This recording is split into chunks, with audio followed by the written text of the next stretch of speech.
Hi, I'm Mike Mendenhall. We're here today in the Spanish Fork High School gym, just a few days before it is scheduled to be demolished. And I'm happy to be here today with the legendary coach of the Spanish Fork Dons High School basketball team. For decades and decades, having coach in the gym that he was able to be a part of, not just be a part of, but lead the boys basketball team here for Spanish Fork for more than a few decades. It's an honor to be with you, Coach, today and get to hear from some of your experiences. Thanks for being here. Thank you, Mike. It's really a pleasure to be here with you today in this gym that I spent a great deal of my life here. You've been a fixture and a staple in Spanish Fork, and so's your family. But tell us how many years you spent teaching and coaching here at Spanish Fork High. I was teaching here at Spanish Fork High School for 29 years, and I was the head basketball coach for 17 years. And then I was an assistant under Coach Rex Brimhall and Mark Bailey for 5 or 6 more years. And then I also played here, went to school here, and so it's been a lot of time. What's the graduating class of Mike Gardner's life? 1972. 72. All right. Good year. Good year. Great year. Yeah, great year. Do we know what the record of the Dons were that year that you played for? That's going back. That's going back a long ways. Yeah. That fails me right now, Yeah. but I'm sure we were really good. Well, I would estimate on the high side, not the low side. So let's just say you had a winning record in 72. If you were asked what the record was in 98, I'd probably have to check with one of your boys because they're much better with memory and numbers than me. But the class of 98 was sure something that I was honored to be around you for many years before that as a teacher and a coach. But very fond memories of being a player for you, and so in a personal way, I've told you this before, but to memorialize it on camera and say it for hundreds of other kids, Coach, just thank you. Thank you for your leadership, your mentorship, your friendship. A lot of different styles in coaching, and one that always came across from you was, yes, the competitive nature of, hey, let's get ready to go. We're stepping on a court, and we're not stepping on this to be friends with anybody. We're going to try to win this ball game. But that competitive spirit that you put in us was never lost of how much you cared for each one of us. And so to start off the interview, that's what I want to tell you from me to you, but in representing hundreds of other players that had the opportunity and the privilege to play for you. Thank you. Thank you for that. Everybody felt that from you. Well, thank you, Mike. That really means a lot to me. As I had the great fortune, great opportunity to coach a lot of players. And a lot of them were very great players. But I think the thing that means the most to me is to see what kind of great individuals that they have grown up to be, and members of society, fathers, and people who have gone on and did some great things, yourself included. Becoming the mayor here of Spanish Fork is really a proud moment for me, to be able to have somebody that I knew a lot about growing up, and then I can, back you 100%, if I didn't live in Lake Shore now. That's right. But that's been a great moment for me, a great time to see the players that I coached. The wins and losses come and go over the years, and the memories are there. But I think it's the time, it's the competitiveness of all of those players and what they gave to not only me as a coach, but especially to the school, Spanish Fork High School, and to our community, Spanish Fork, Salem, Benjamin, Palmyra, Lake Shore, all of the communities around. And so they represented the people there very, very well. I appreciate you bringing that up because as our high school sits within Spanish Fork city limits, you sure don't have to go very far until you're in Utah County, right? And so those areas where kids came from those rural communities of Benjamin and Lakeshore and Palmyra that were players for you, students of yours, and everything else really contributed to what the school meant, but what the program meant. A couple of weeks ago, your kind and really amazing wife, that I'm sure you agree with that, but getting to know Mrs. Gardner through being a player was a pleasure as well. But between her and your son Jameis putting together kind of a reunion of sorts a few weeks back, where former players were sent out invitations to come see you here in this gym, and they dug up some photos and had some photos sitting here and some memories that were brought up. But maybe speak to that a little bit. I guess the question I'll ask is, did you recognize everybody? There were about about 75 or so people that were there, and I don't know. I didn't take roll, so I don't know if somebody snuck in and like pretended to be one of your players or something and just see what you'd say. But it sure seemed like for the hugs and handshakes that you were given for hours that day and memories that you recognized those players, even though they were older, maybe gray and everything else. Yeah, I did. There was only one that I was a little bit wishy-washy on. Okay. And actually that was Mike Rawson. Okay. And Mike now is thin as a rail. And back in high school, he played post for us and had some nice body weight to him and was able to push some people around. And he had changed probably the most of anybody. Other than him, everybody else I did recognize. That was such a great night, meant the world to me. To see all those former players come. Some came from a long distance, some came from close by, but they made an effort to come here. And I'm sure there's some others that maybe would have wanted to, but I know in their hearts and thoughts they were here with us. And that was a great night. It's, like I say, it's great. Once they graduate and go on, you don't really see them much anymore. And so it's been years since I've seen a lot of them. And they've done some tremendous things, represented themselves and family in Spanish Fork High School very well. And it was great to have some of those moments back again with them and talk to them and see them. It was really a neat thing. I appreciate my wife and Jameis and you putting that together. And I got to put a shout out to my wife, Shauna, and she did a lot. I'm not sure she ever missed a game. And she was always up in the crowd, always cheering, always giving me coaching tips and yelling along with everybody else.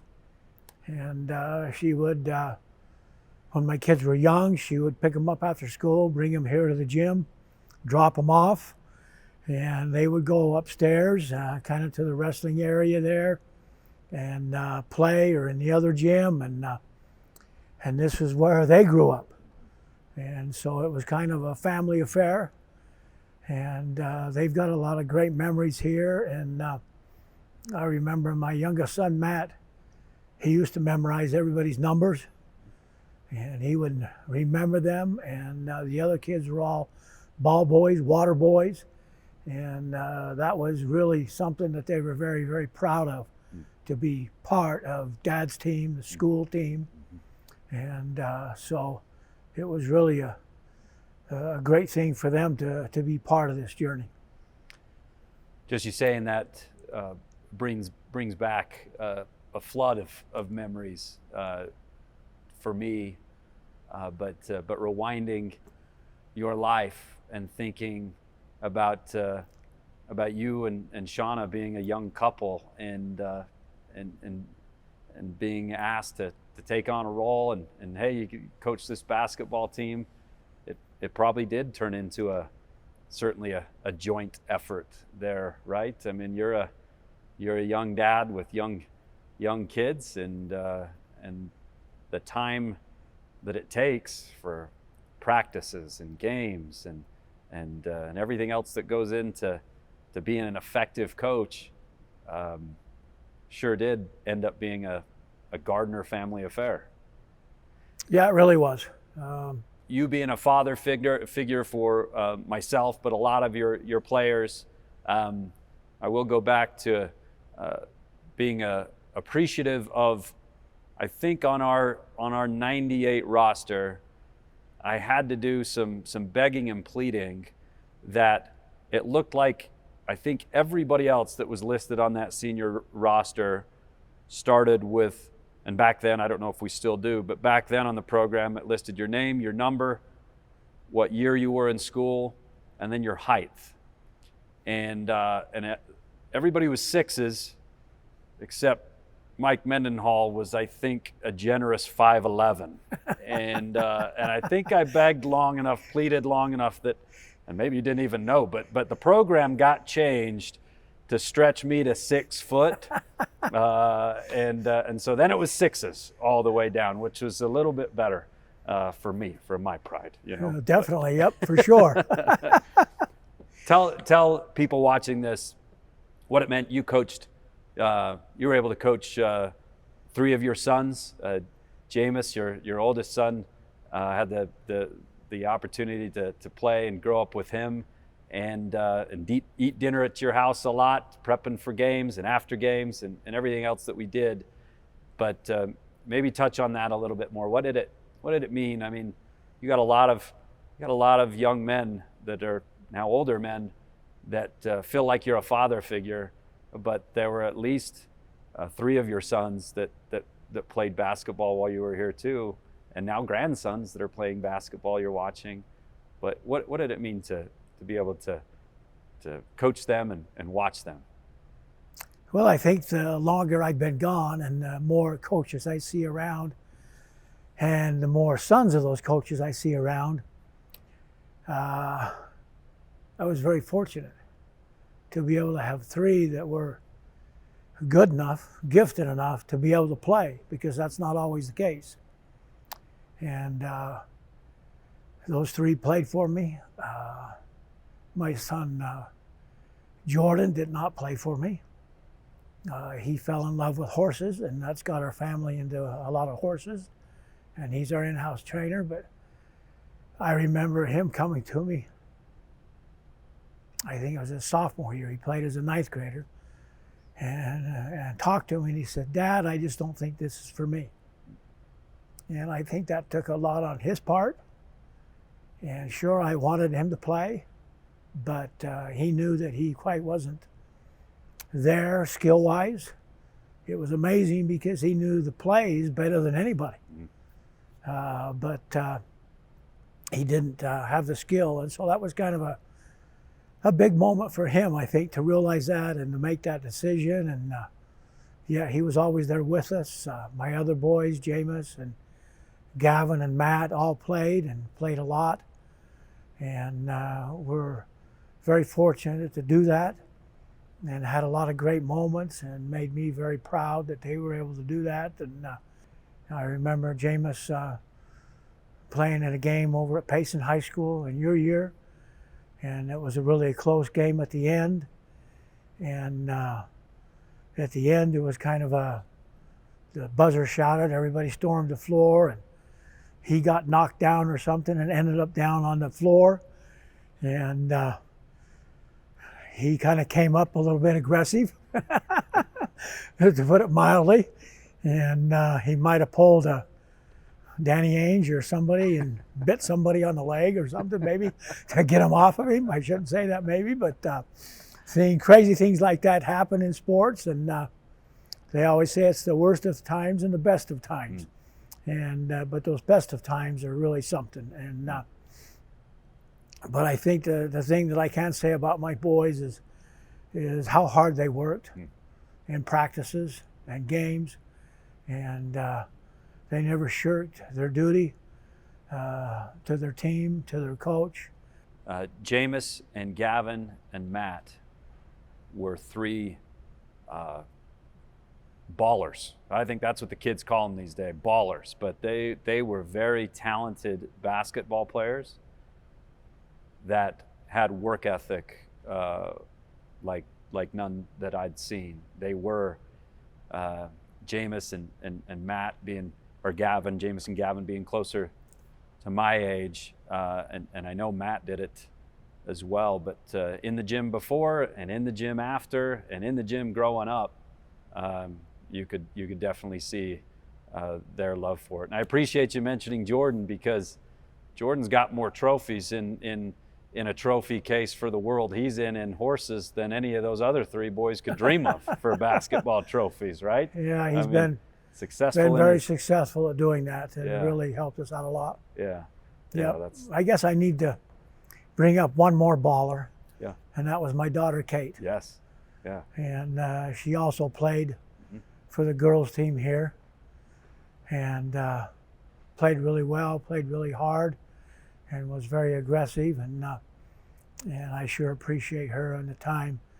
And when she was playing, her and Gavin are twins, and so she would play in the other gym, and Gavin would play in this gym, and I was just an assistant at that time, so I was able to go back and forth and watch them both play, and so that was really neat to have that opportunity.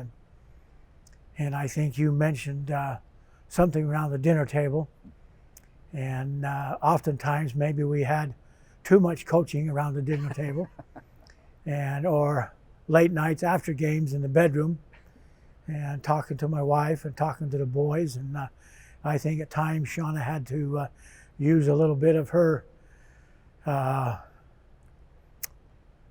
helping me not be too critical of them, because as a dad you want some of them to be so perfect and so good so that nobody questions the reason they're playing. And so I think I put a lot of pressure on them to perform well, and they really took it pretty well for the most part. They worked hard. You've got good kids in the Gardner family, and maybe the Lakeshore words for that is you come from good stock, right? And Yep.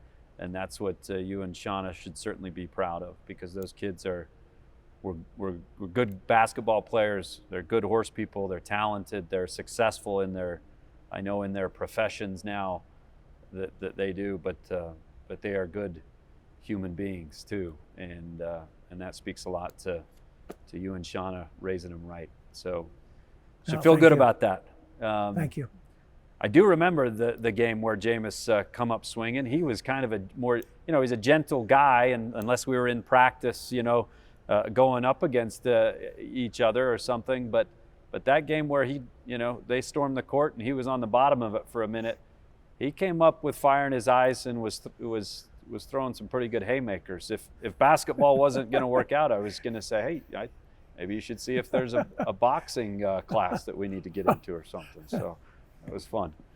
Tell me, maybe this, Coach. I think what we want to do is make sure the memories that are of this gym, and here I sit, with this smell, that it will be a different smell in the next gym, right? Yeah, my wife could always tell when I'd been to the gym. Is that right? Yep, Yeah. I would come home smelling like the gym. Yeah. She knew, so I couldn't come to the gym without her knowing. She would know. Yeah, she would know. Oh, I've been uptown. I've been at work. Now I can smell you've been at the gym. Is where you've been. I guess the advice that you would give as coaching as many years as you have, the wins, the losses, the lessons.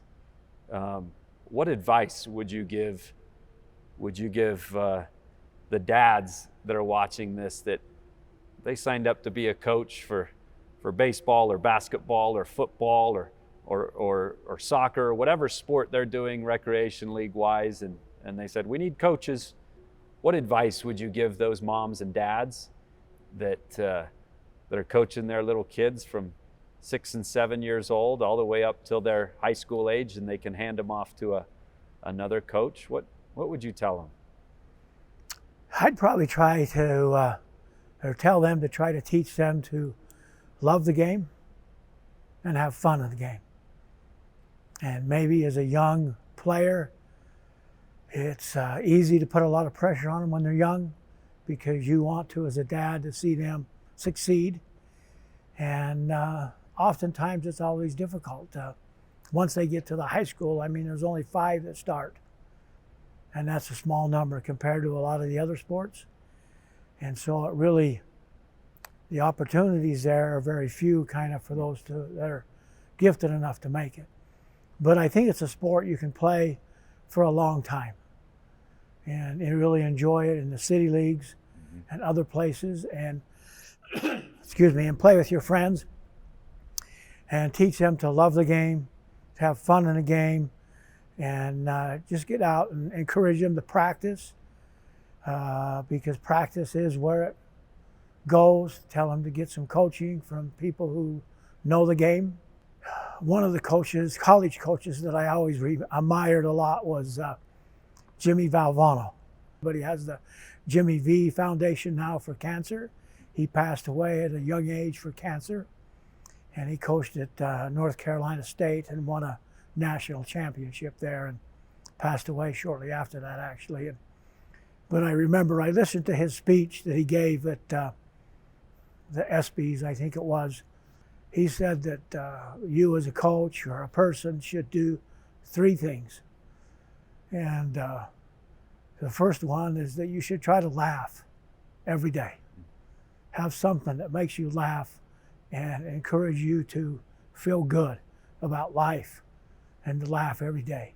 The second thing was to spend a few moments in time thinking about things, your life, your family, your friends, whatever that might be. But just spend a few moments thinking about things, so you're contemplating.